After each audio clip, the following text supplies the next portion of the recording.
Have you ever noticed that the more you try to control your thoughts, the more they show up? Now imagine experiencing a silence and peace that don't depend on the world being silent and at peace. So you can feel this wonderful thing. This is the series How to Silence the Mind. What happens when you stop fighting against your own mind and start looking beyond it? To find silence and inner peace. In this video, you will see how your mind can let go of the noise and rest here and now. And yet here you will experience mental clarity, inner peace, and mental silence. And you'll find your energy coming back to you instead of getting stuck in a cloud of endless thoughts. And perhaps most unexpectedly, you'll realize that you don't need years of practice. You can experience this peace and silence today, now, and the result may surprise you. Life becomes lighter, problems change tone, and you begin to feel bliss opening paths for you. Stay with me and I will show you this peace and mental silence, and I will show you the basic technique to achieve this in your daily life and how you put it into practice at every moment of your day. This helps you stop your thoughts. It helps you calm down an entire room when there's an argument. It helps you put yourself to sleep.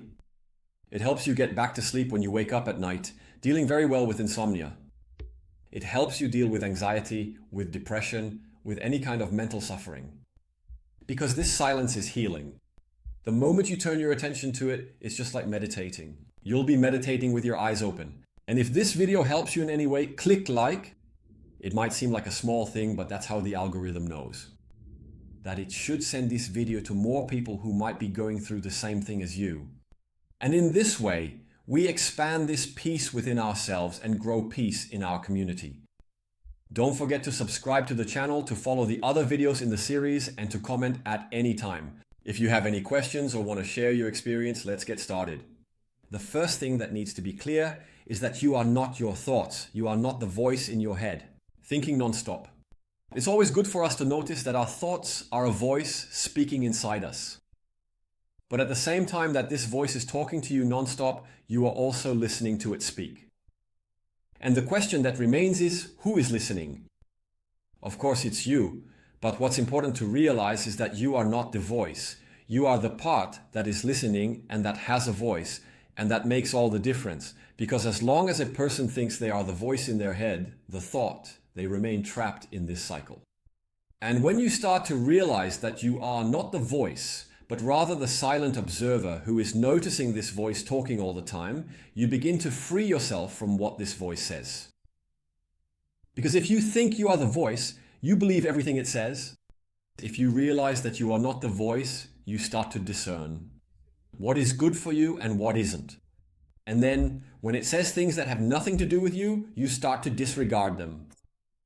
And then this voice starts to slow down. Of course, to achieve this, there are techniques to help you notice what is there. Beyond this voice, there is you, the conscious observer, your pure awareness. That is what you are, pure awareness with your attention in the here and now. But when this pure awareness leaves the here and now, leaves what is happening, and goes into thoughts, it's as if we start to drift among our thoughts. And if our identification isn't firmly rooted in what we truly are, which is this inner silence, this silent presence, the silent observer, we start to lose our peace because that voice tells us all sorts of nonsense, a bunch of things we don't want to hear. A bunch of things, it insults us, it tells us we made mistakes, it makes us worried, reminds us of dangers, and in a way, sometimes it helps. But in 90% of cases, it drags you down. This is the well-known ego. The ego is not you. It is a psychological construct inside you. A way of thinking and believing that makes you think the way you do. And the moment we start to place our attention, which is what we truly are, our greatest power, when we start to focus this attention on what we really are and take it away from the voice, the thought starts to lose its power because it is fueled by your attention. So the moment you place your attention on yourself, which is pure consciousness, your thoughts start to decrease in frequency. And that's how we manage to quiet the mind, by taking the focus off of thought and placing it on yourself. Ricardo, how do you do that? If you can find your true reality, I will show you. Now, the ancient practice that comes from some of the oldest scriptures on earth, one of the oldest, which are the Vedas, The Vedas were written by masters meditators who meditated for 10, 20, 30 years, until they managed to reach enlightenment, until they touched what they truly were. And once they touched it, they began to teach this to their disciples. And that's how it was, passed on by word of mouth, until about 5,000 years ago, when the Vedas were written down, sharing this knowledge with humanity. The Vedas taught there the practice called Atma Vichara. But the one who really brought this practice to the world and broke it down, taught it and taught humanity. The one who taught the practice was Ramana Maharshi, who was one of the greatest masters of the last century and was also known as the Jesus of India. And he taught the techniques for you to practice Atma Vichara and discover your true reality. He called it the direct path because it truly is the most direct path for you. It is the most direct path you can take because it really is the fastest and most direct way for you to find yourself, to touch your spiritual truth, to detach from the ego and to keep refining and distilling your ego. So that in this way, your true self, who you really are, will emerge more and more as you practice Atma Vichara. And it is this practice that I teach here on this channel. So it's worth subscribing to receive all the techniques that I will be sharing over time. The first technique I'm going to show today is the most direct and simple because Atma Vichara is a practice with several techniques. And the first one, taught by Ramana Maharshi, was the question, who am I? This question is wonderful and is used in all philosophies for you to know yourself. But in the practice of Atma Vichara, it is used a bit differently because you are not going to answer with your intellect. You are not going to use words to answer like, who am I? I am Ricardo, I am a psychologist, I do this, I do that, I have 2 children. That's not how we answer. In this practice, you ask, who am I? And at that very moment, you begin to deeply contemplate your silent and profound presence. You truly contemplate your inner consciousness, your complete awareness. So it is as if you meticulously place your focused attention upon your own attention. How exactly do you accomplish that remarkable feat? You ask, who am I? And you contemplate within yourself what you mean by I. When you say I, who is this I? When you start placing your attention on the I by asking, who am I? You'll notice that your mind begins to quiet down. Instantly, a sense of peace arises. And if you repeat several times, who am I, and keep contemplating, this silence will expand and grow. The practice of Atma Vichara consists first in locating your real self, which is your essence, your essential inner self. Have you found it? You begin to place your attention on it more and more with the question, who am I? And with the other techniques, until your attention is able to remain on the self at all times. While you go about living your life, it's as if you set aside a part of your attention that will always remain focused inward, on yourself. And the other part of your attention goes on living your life. When you manage to do this, you anchor yourself in yourself. And thought stops having power over you. Because every time you place your attention on the self, you keep reading and gaining ownership over what you are. And since you are not the thought stops having power. A question that might come up is, what does it mean to contemplate? Contemplating is just like when you watch the sunset. You are watching the sunset, contemplating the sunset without thinking. You're just absorbing that beauty, noticing it happen. So when you ask yourself, who am I? You contemplate within yourself. It's the same as saying, contemplate your state of presence, contemplate what appears when you ask, who am I? Contemplate your inner sensation. Contemplate deep within yourself, as deep as your attention can reach, and keep your attention there. There, in that place, you will find a silence, an emptiness that, for some people who have never touched it, can be a little scary at first. But if you keep paying attention, that turns into inner peace, it becomes inner silence, it becomes pure consciousness, and you get closer and closer to your true reality. Notice that when you are paying attention to yourself deep in the I, the thoughts stop. Because it is your attention that feeds the thoughts. If you take your attention away from the thoughts, they start to fade away. Because it no longer has your power to make this thinking machine of yours work. Attention is the fuel.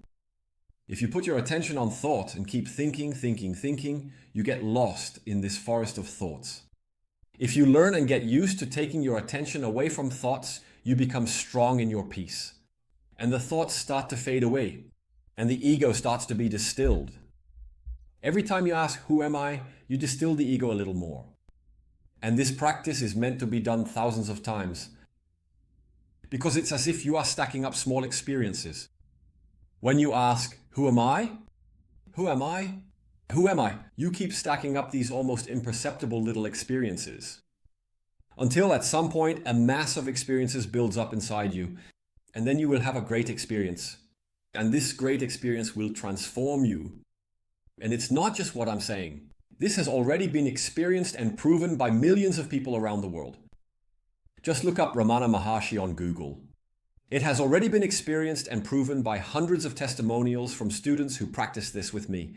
So all you have to do is start. Start now with me. Try it out. Ask, who am I? Who am I? And don't answer with words. If your mind starts talking, interrupt it by asking again. Who am I? Who am I? Look inside. Notice that in the emptiness of an answer, there is a silence, there is your presence. Try to notice who is searching for who you are. You who is asking, who am I? Of course, the answer will always be you. I am the one searching for who I am. But this practice is for you to direct your attention to yourself. So when you ask, you bring your attention back to yourself. And by doing this, you start creating a channel of communication between your attention and your essence. And this transforms you and brings you closer and closer to your inner silence, which, regardless of anything happening in the world, will be like a safe harbor. Always there for you. All you have to do is direct your attention to yourself. And now, as promised, I'm going to show you where you can use this technique so you can incorporate it into your life. I really like to use it in moments when I'm doing physical tasks that don't require my thinking. Because then you already have an advantage to be able to go deeper. So I do it when I'm driving, when I'm in traffic, when I'm walking down the street. I use it when I'm in the shower, when I'm doing any other kind of physical activity, physical tasks. To incorporate it into your life, all you have to do is choose one of these moments and say, I'm going to ask myself, who am I? I'm going to remember to ask myself, who am I during these moments? XYZ. You start to use it. You'll notice that your life starts to improve day by day. Because when you start to get closer to yourself, to your essence, you begin to feel fulfillment, you start to feel bliss. It's as if doors begin to open because you start to be in the right place. At the right time, in the right place. Because the big problem with overthinking is that it's our thoughts that get in the way. They're the ones that ruin everything. We think they help us, and in fact, 20% of them do help. They're work-related thoughts. But 80% are part of the crazy mind, which is useless, which only gets in the way. Another thing I always say. The question, who am I, or the practice, Atma Vichara, along with other techniques, is for when the mind starts to get really crazy. If I start to get irritated, start to feel uncomfortable, anxious, or my thoughts are racing too much, I immediately begin to interrupt them by asking, who am I? Me, who am I? And I start to bring my focus more and more to myself, to the inner silence, to the silent presence that is noticing the thoughts, to the part of me that is listening to the thoughts. Because the moment I do this, the thoughts start to slow down and I become calm again. And this practice is cumulative. As you practice, you start to feel this growing peace. And life keeps getting better and better.